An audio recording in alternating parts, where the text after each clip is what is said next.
Hello दोस्तों, मैं अनामिका सिंह स्वागत करती हूँ आप सबका आपके यूट्यूब चैनल नॉलेज कॉर्नर में। फ्रेंड्स, यूपी एलटी ग्रेड की तैयारी आई होप सो आप लोग की बहुत अच्छी चल रही होगी। जिनका एग्ज़ाम 17 जनवरी को है, उनको हमारी तरफ से पहले से ही कॉन्ग्रेचुलेसन्स।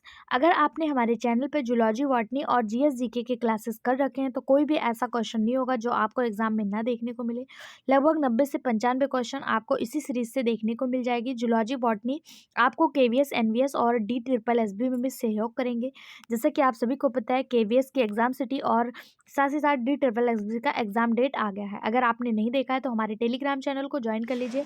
वहाँ पे कोई भी जानकारी आपके साथ तत्काल प्रभाव से शेयर की जाती है। ठीक है, आज हम लोग उच्चतर शिक्षा सेवा चयन आयोग असिस्टेंट प्रोफेसर 2021 में पूछे गए क्वेश्चन को डिस्कस करेंगे। ये आपको एलटी ग्रेड में क्वेश्चन में सहयोग करेंगे, क्योंकि ये जो एग्ज़ाम है ये भी यूपीपीएससी के द्वारा लिया जाता है और एलटी ग्रेड का एग्ज़ाम भी यूपीपीएससी के द्वारा कंडक्ट कराया जाता है। ठीक है, लास्ट में हम लोग जब 2-4 दिन बचेंगे तो बस प्रैक्टिस सेट सॉल्व करेंगे। तो आप हमारे साथ जुड़े रहिए। अगर चैनल से नए हैं तो प्लीज़ फटाफट से चैनल को सब्सक्राइब कर लीजिए। जूलॉजी, बॉटनी और साथ साथ एनवीएस केवीएस की तैयारी के लिए जीएस जीके भी हमारे इसी चैनल पे चल रहा है, तो आप उसे भी जरूर देखिए। पहला क्वेश्चन, किसी नए क्षेत्र में नई प्रजाति का प्रभावी अवस्थापन होना क्या कहलाता है? क्रमक, शिखर, जैविक आक्रमण या फिर इकैसिस यानी कि अस्थापन। सही जवाब ऑप्शन डी, इकैसिस। आपको एक ट्रिक बताती हूँ।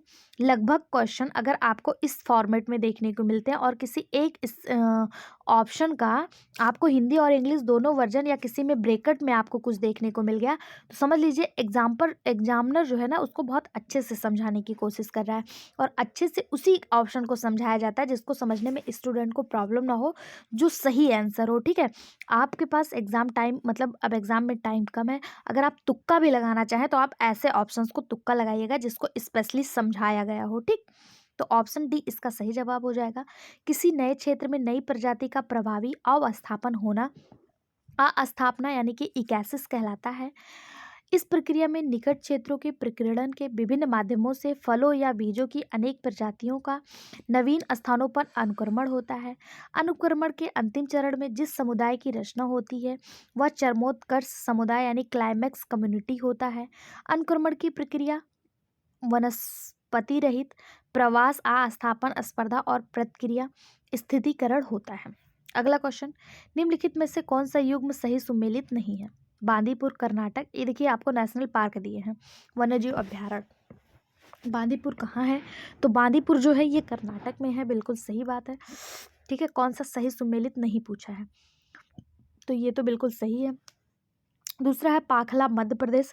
यही आपका गलत हो जाएगा क्योंकि पाखल वन्यजीव अभ्यारण्य जो है ये मध्य प्रदेश में नहीं है बल्कि ये तेलंगाना में है। कहाँ पे है? तेलंगाना में। पहले मध्य प्रदेश, छत्तीसगढ़ एक ही में हुआ करता था, आंध्र प्रदेश, तेलंगाना एक ही में हुआ करता था, लेकिन अब जो ये तेलंगाना में हो गया। तेलंगाना में कहाँ? तेलंगाना के वारंगल जिले में।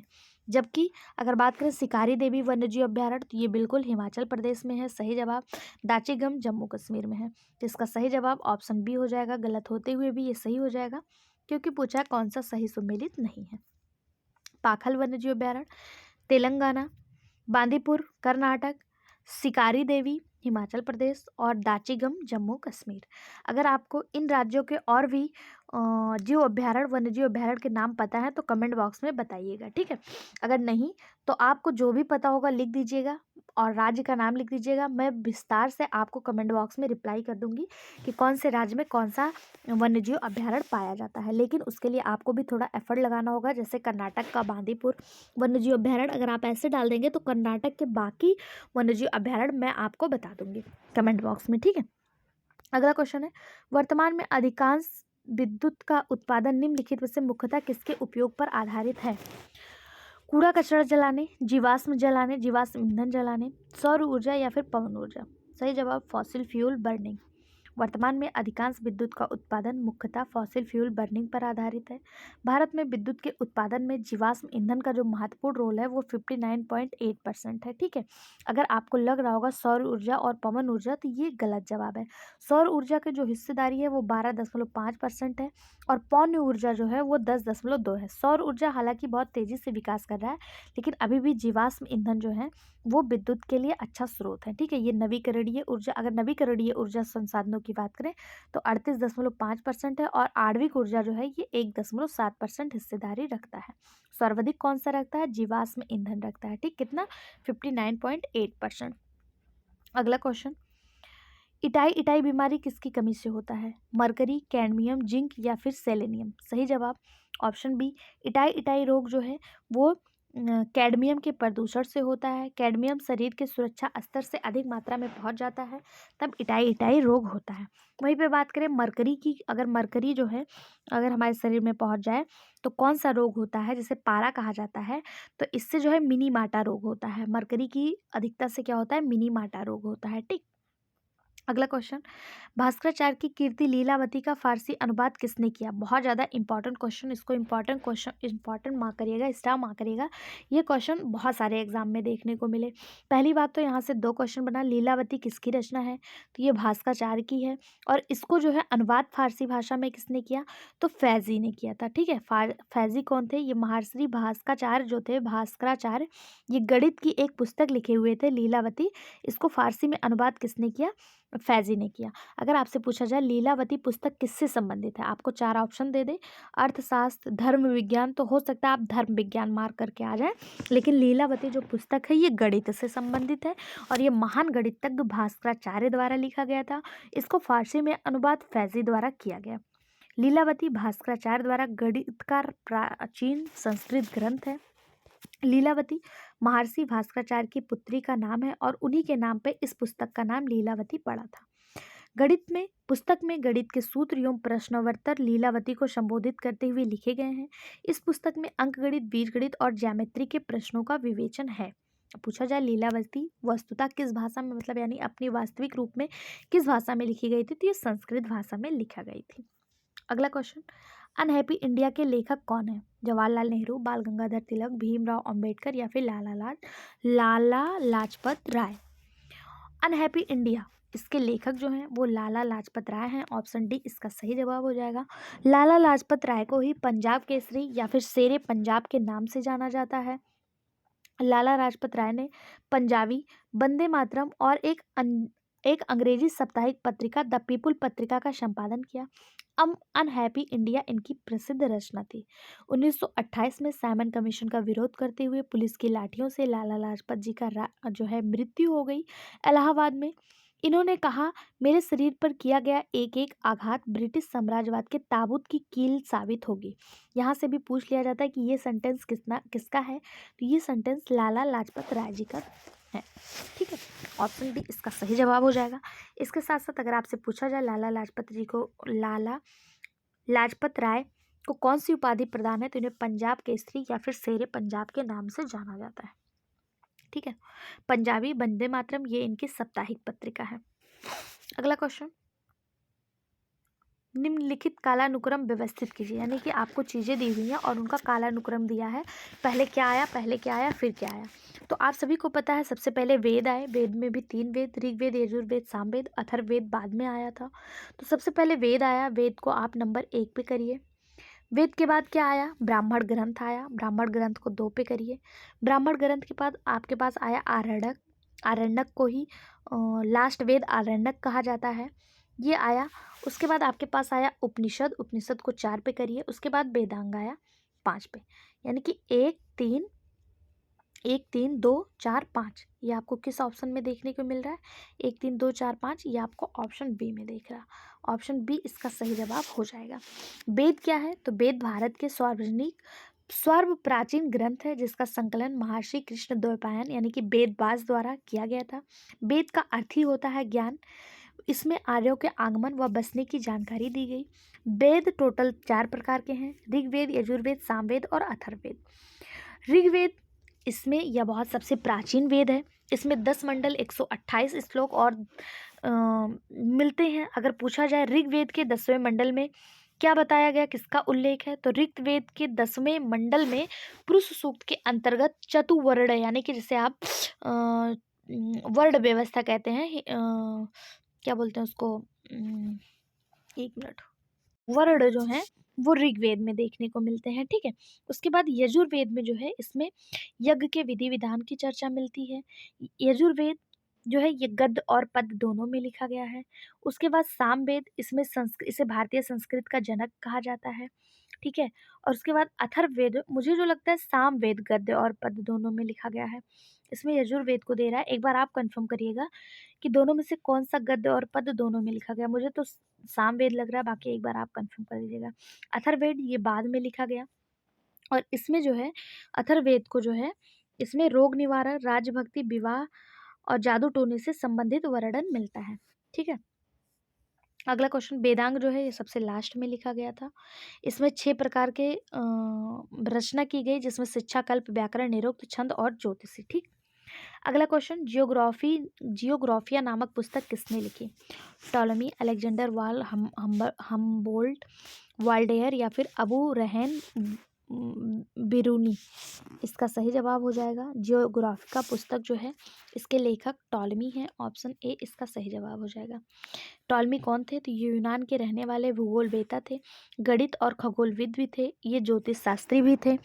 ये टॉलमी ने जियोग्राफिका पुस्तक लिखी। इन्होंने बहुत सारी किताबें लिखी, जिसमें ग्राह्य सिद्धांत, एनेलिमा, अल्मागेस्ट, प्लेनेट हाइपोथेसिस, गाइड टू गैजेटी, ऐसी पुस्तक जो है टॉलमी के द्वारा ही लिखी गई है।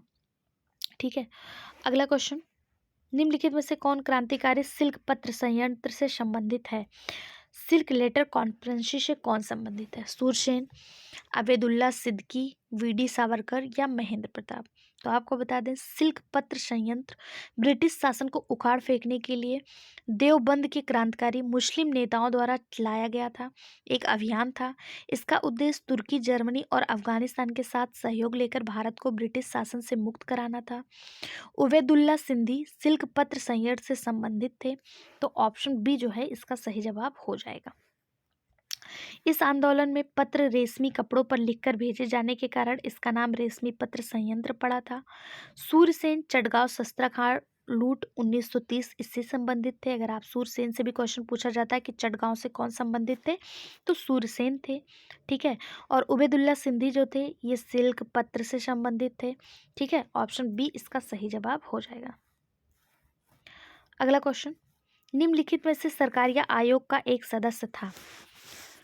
के Hanumanthaiah, V Shankar, doctor SR Sen, OV अल्गेरॉन? सही जवाब option C, doctor SR Sen.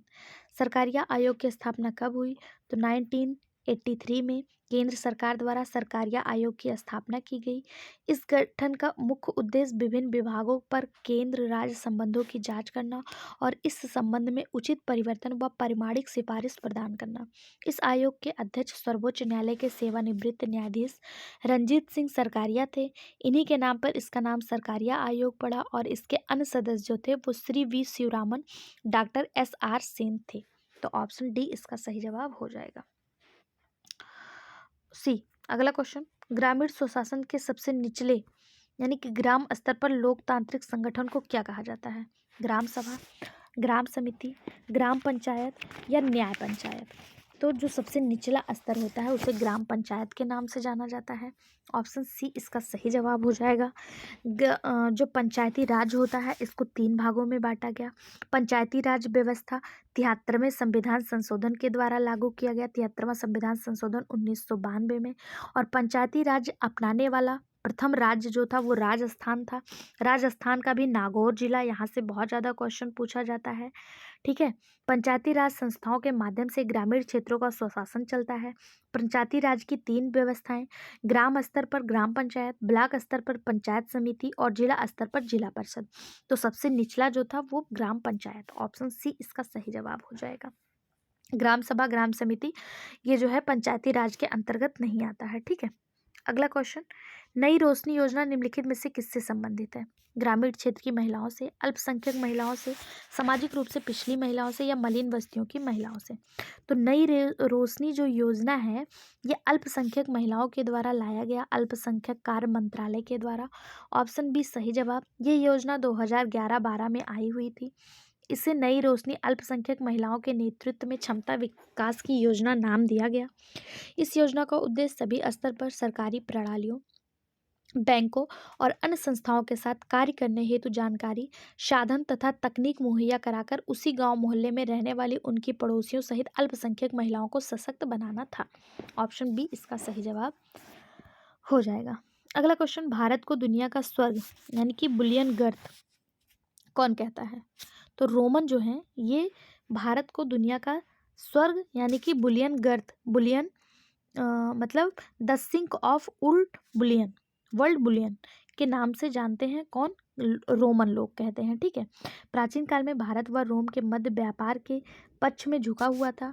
Roman बाजार में भारतीय विलासिता की वस्तुओं की काफ़ी मांग थी, इसलिए रोमन इस बात पर दुख जताते थे कि रोम का सारा सोना भारत चला गया। पिलनी ने इस बात की पुष्टि की। पिलनी कौन थे? एक साइंटिस्ट थे। इन्होंने इस बात की पुष्टि की है कि रोमन जो थे ये भारत को बुलियन गर्द कहते थे। ठीक है। अगला क्वेश्चन, निम्न में से कौन सा बैंक पूर्व में इंपीरियल बैंक ऑफ इंडिया के रूप में जाना जाता था? भारतीय reserve bank, Punjab national bank, भारतीय स्टेट बैंक या फिर नाबार्ड? तो भारतीय स्टेट बैंक जो है जिसकी स्थापना 1 जुलाई 1955 को हुई थी, इसका जो ये जब स्थापित हुआ था तो इसका नाम जो है इंपीरियल बैंक के नाम से इसकी स्थापना हुई थी। बाद में इसका नाम बदल के SBI यानी कि स्टेट बैंक ऑफ इंडिया के नाम पे रख दिया गया। बात करें 1806 में तो कोलकाता में बैंक ऑफ बंगाल के नाम से इसकी शुरुआत की गई। 1921 में बैंक ऑफ मुंबई और बैंक ऑफ मद्रास तथा बैंक ऑफ बंगाल में ये विलय हो गया। इस विलय के फलस्वरूप इसे इंपीरियल बैंक नाम दिया गया और बाद में इसका नाम चेंज करके SBI यानी कि स्टेट बैंक ऑफ इंडिया रख दिया गया। यानी कि इसका इतिहास बहुत लंबा है। 1806 से ही इसका इतिहास देखने को मिल रहा है। 1806 में इसकी स्थापना हुई बैंक ऑफ बंगाल के नाम से।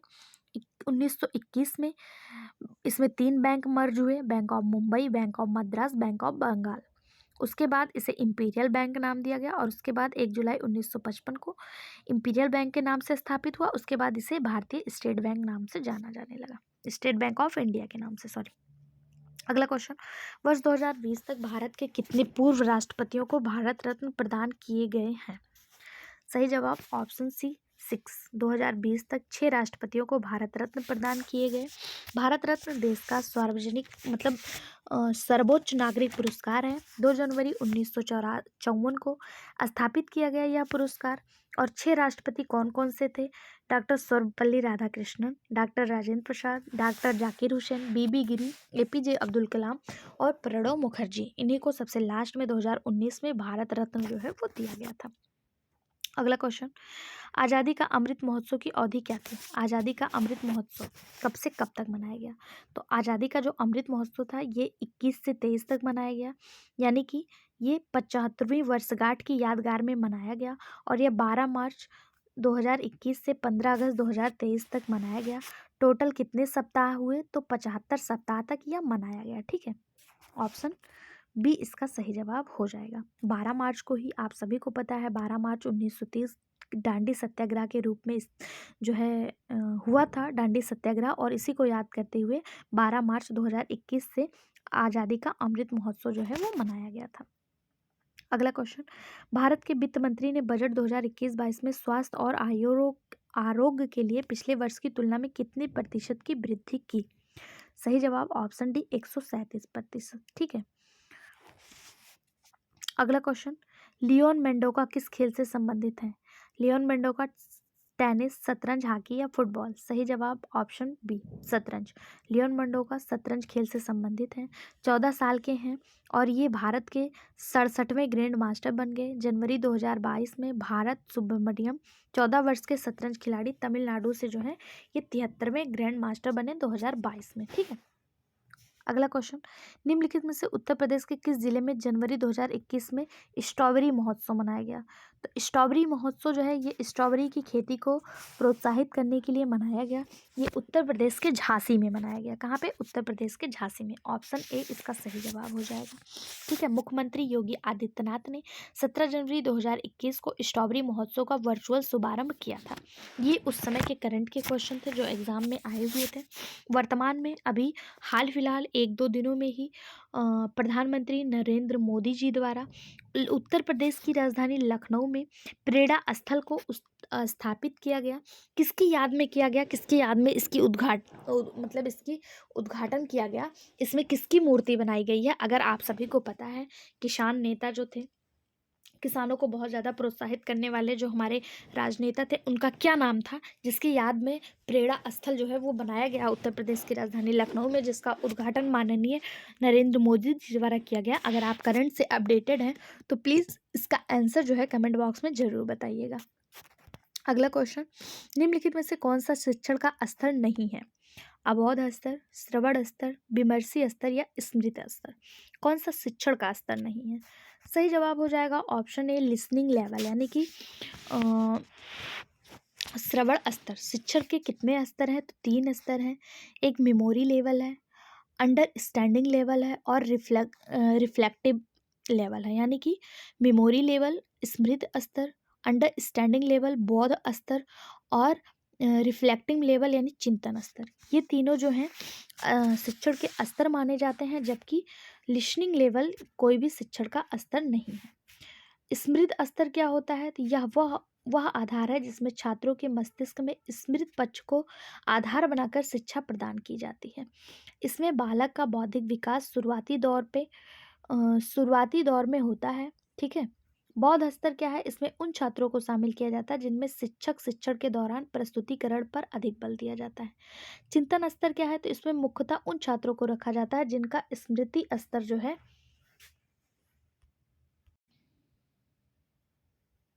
और बौद्धिक स्तर दोनों का विकास हो चुका हो, उन्हें चिंतन स्तर के अंतर्गत रखा जाता है। अगला क्वेश्चन, शोध की किस विधि में कारण एवं प्रभाव संबंध स्थापित किया गया? शोध की जो प्रयोगात्मक विधि है इसमें कारण और प्रभाव संबंध स्थापित किया गया एक्सपेरिमेंटल मेथड में। ऑप्शन डी इसका सही जवाब हो जाएगा। शोध की प्रयोगात्मक विधि के अंतर्गत कारण एवं प्रभाव संबंध स्थापित किया गया। प्रयोगात्मक शोध विधि एकल चर के नियम पर आधारित होती है। ऑप्शन डी इसका सही जवाब हो जाएगा। अगला क्वेश्चन, एक अच्छी परिकल्पना की निम्नलिखित में से कौन सा सही विशेषता है? संप्रदात्मक अस्पष्टता, व्याख्या की परिरक्षणता यानी कि टेस्टेबिलिटी ऑफ एक्सप्लेनेशन, या फिर कॉन्सेप्चुअल क्लियरिटी? कौन सा इसका सही जवाब हो जाएगा? एक अच्छी परिकल्पना की कौन सी विशेषता है? तो इसका सही जवाब हो जाएगा ए और दो दोनों। 1 और 2 दोनों। ये शायद कूट में दिया है, तो कूट में ऑप्शन बी इसका सही जवाब हो जाएगा। ठीक नहीं, ऑप्शन सी हो जाएगा, 1 और 2 दोनों। ठीक है।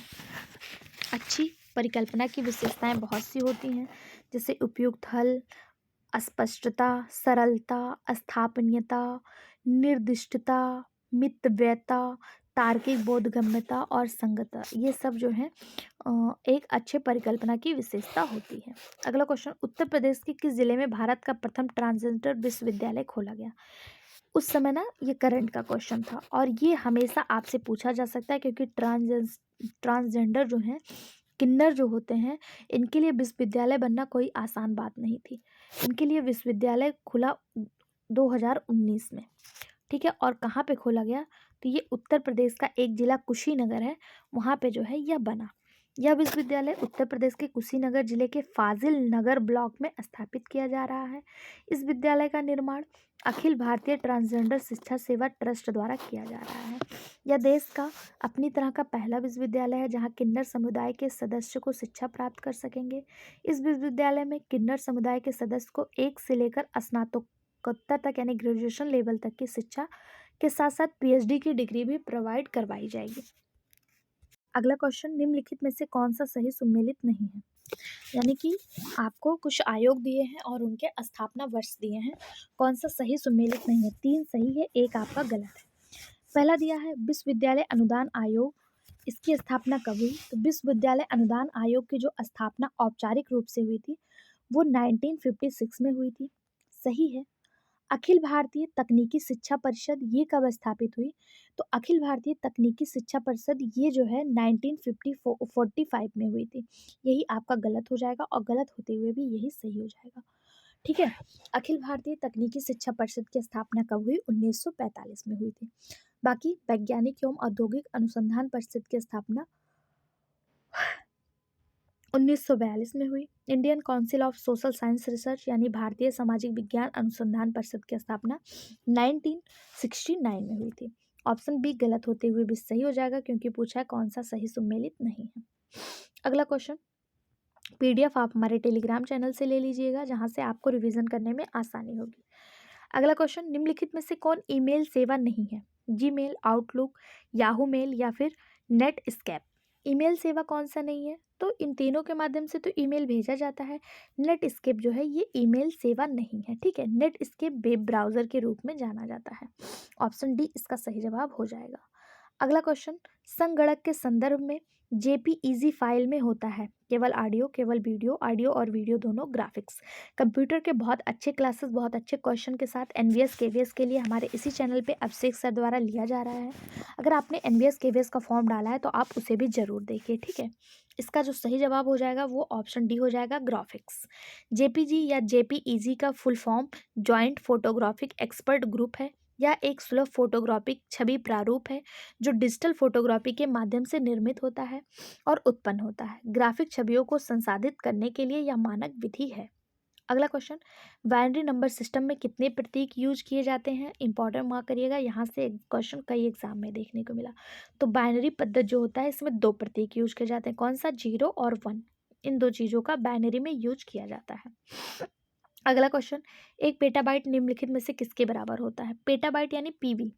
एक पीबी किसके बराबर होता है? तो एक पीबी जो होता है वो एक टीबी के बराबर होता है, यानी कि इसका जो सही जवाब हो जाएगा। अगला क्वेश्चन है, इंटरनेट मतलब मैंने वीडियो मतलब बोल दिया और वीडियो ऑन करना भूल गई। कहाँ से छूटा है एक बार आप लोग यहाँ से फिर से देख लीजिए।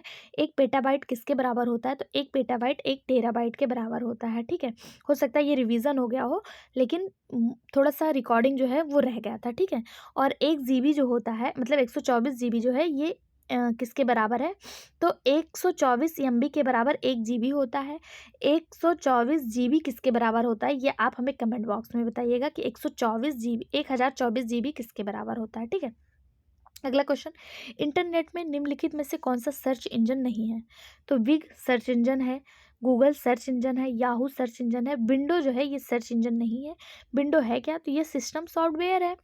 अगला क्वेश्चन, एपिडीमोलॉजी शब्द किससे संबंधित है? महाकाव्यों के अध्ययन से, एपिडर्मल के अध्ययन से, सार्वजनिक स्वास्थ्य के अध्ययन से या न्यूट्रिशन के अध्ययन से? सही जवाब ऑप्शन सी, सार्वजनिक स्वास्थ्य के अध्ययन से एपिडर्मोलॉजी जो है वो संबंधित है। या जीव विज्ञान की एक शाखा है जिसे महामारी विज्ञान के रूप में भी जाना जाता है। या चिकित्सा विज्ञान का एक अंत विषयक क्षेत्र है जो सार्वजनिक स्वास्थ्य से संबंधित है। आज की वीडियो में बस इतना ही। वीडियो कैसा लगा कमेंट बॉक्स में ज़रूर बताएं। वीडियो को लाइक करें, चैनल को सब्सक्राइब करें, सभी दोस्तों के साथ शेयर करें। Thank you.